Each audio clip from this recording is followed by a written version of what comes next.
G'day everyone, welcome back to another episode. So this week it's going to be a little bit more exciting. I've been waiting for this stuff to come and it's finally here. I've been talking with a lot of engineers and going through a few places, and we're coming up with the best rudder system for the boat, and all the gear is finally rocked up after a fair bit of talking back and forth. So let's take a look. So I've got all my gear laid out on the table here. As you can see, they're pretty beefy rudder bearings. So this is the main rudder shaft that'll be incorporated into the rudder. It's got a keyway on the end, and that keyway slots into here. So this is going to be a two-piece rudder.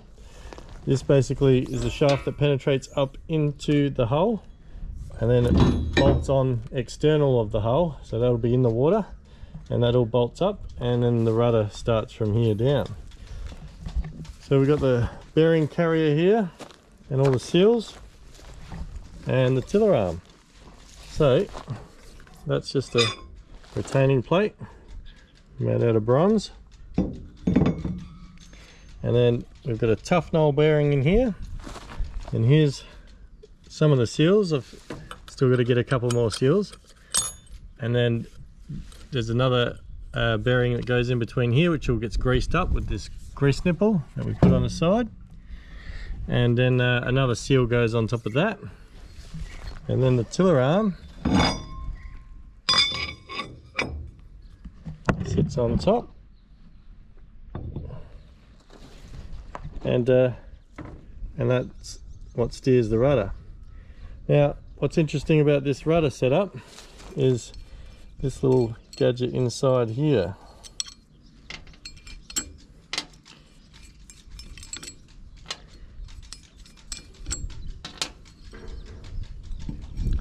So this little baby here ends up making this a keyless rudder system. I know there's a key in between those two to lock the shafts together. There's no keyway retaining the shafts to the tiller arm. So basically this gadget here has all these nuts here, all these cap heads, and as these clamp down, the side walls of these push out and the internal walls push in. So it's clamping in two directions. So that clamps on the shaft on the inside and clamps on the tiller arm on the outside. Now these things are that powerful that if you had a hollow shaft here, they'd actually crush this hollow shaft. So that goes onto there, and that's what operates the tiller arm.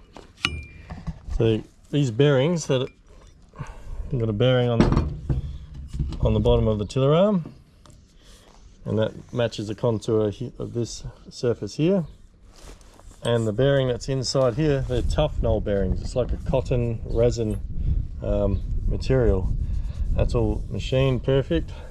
So this sort of bearing rudder system is on a lot of larger vessels, like larger than my boat, and these ones in particular are basically maintenance free for the life of the boat. So just these type of bearings were just a couple of prawn trawlers that have been operating for 35 years. They were just serviced the other day by this company who I got to make all my stuff. They serviced them. They've been in service for 35 years. They thought they'd just give them a check. They pulled them all apart and they just put them back together. Nothing wrong with them. 35 years worth of use and still good to go. So I'm happy with this sort of setup. Everything's a bit overkill for this boat, but all the marine architects have done their calculations, and this bearing setup meets Lloyd's standards, and that's the best standards we can try and achieve. So I'm happy to install this sort of system on this boat. Like I said, it's probably overkill, but it's an important system. We don't want anything to go wrong, so we want to spend the money where it counts, and we'll get this installed. So let's have a look. So I've got to start prepping my rudder bearing. It's just been oxy cut out and it's got a bit of paint on there.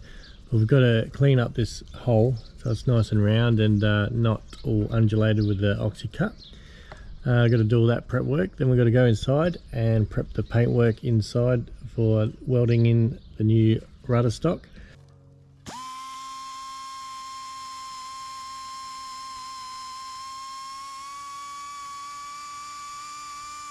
Alright, we got that piece all rounded off now.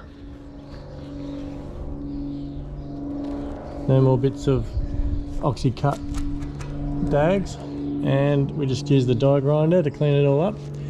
And I used just a template from something round I found in the shed.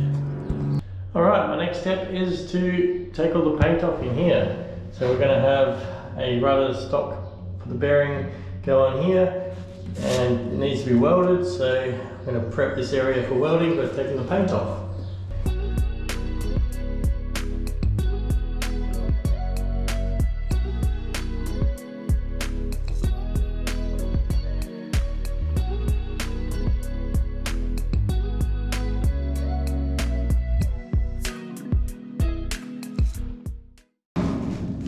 All the paint stripped off, ready to be welded in. So I'm opening up the hole here, and the hole has to be sort of ovaled and egg shaped out so that it can come in nice and straight. So what I've done is I've put these threaded bars in, and basically you can level it out on a 3-point plane. So that has to come up a fair bit there, just to get this nice and level. But realistically this back end has to drop down. What's stopping that is this brace. So I'm going to have to cut this brace out and then reinforce that in another method because this needs to lean over into this position.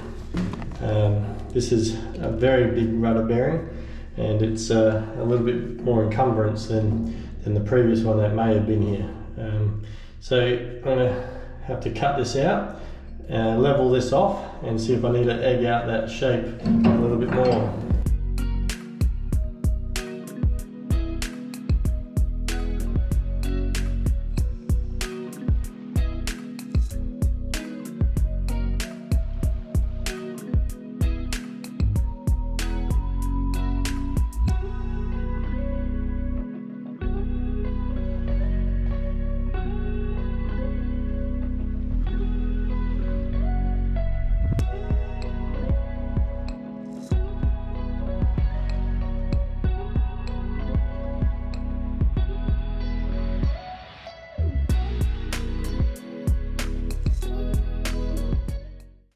Make it so that the bolts don't come directly over the top of it, and then I'll get a level on here, and these like 3-point plane. We'll back to this one. Yeah, but this has to have a couple of webs put in. Was this designed to come out? Nah, this stays and this gets fully welded. So you can weld to this? Yeah.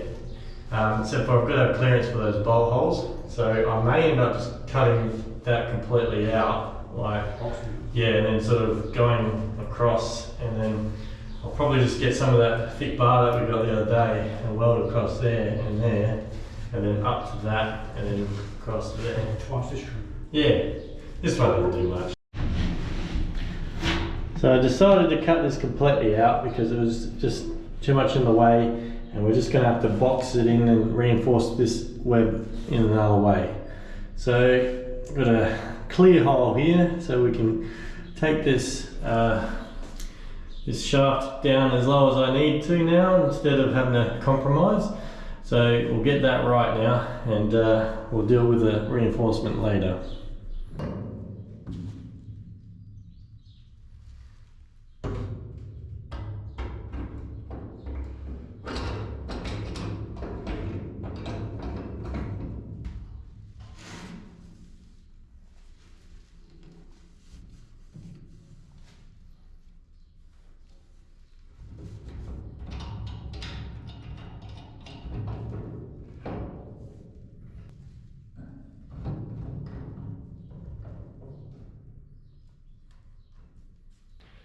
So still down here trying to get this all aligned.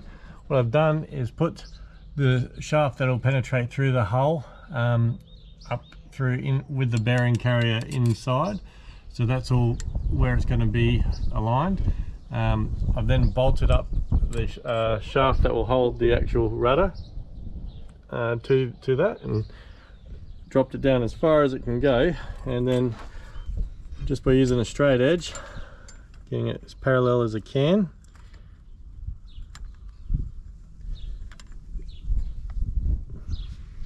so we're pretty close to where the pin-to shoe will go.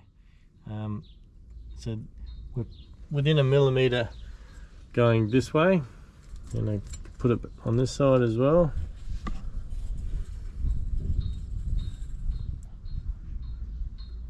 We're pretty close down there, but on the sides here, on port and starboard, we're a fair way out. So we're a few mil out there, so we've just got to move it a little bit. So I've got my rudder carrier here, and I've got my 3-point plane set up so that I can just adjust this to any pitch or angle. So basically we have got where the pin-to bearing will go, and we need to move that shaft over the top of it a little bit better. So to do that, we need to lift this side up and this side down. So we're going to try and turn that one clockwise to lift it up. So the rudder bearing is all installed. It's not 100% finished. I've still got to put a full weld all the way around. It's all tacked in, and I've got 3 tacks, one on this side and one on that side, and it's all lined up perfectly with the pin-to down the bottom. And I'm gonna get a mate to come around and do a full pen weld inside and out. He's a boiler maker, he's a much better welder than I am. So he's gonna get in there and do it all. But that's all I've got time for this week, and we're gonna get onto some other jobs. Maybe, depending on weather, we'll get onto the hard dodger, but it looks like we've got rain coming up, so we might be doing some work inside. So stay tuned next week. Let us know what you think about the rudder setup, and we'll get back to everyone. Thanks guys.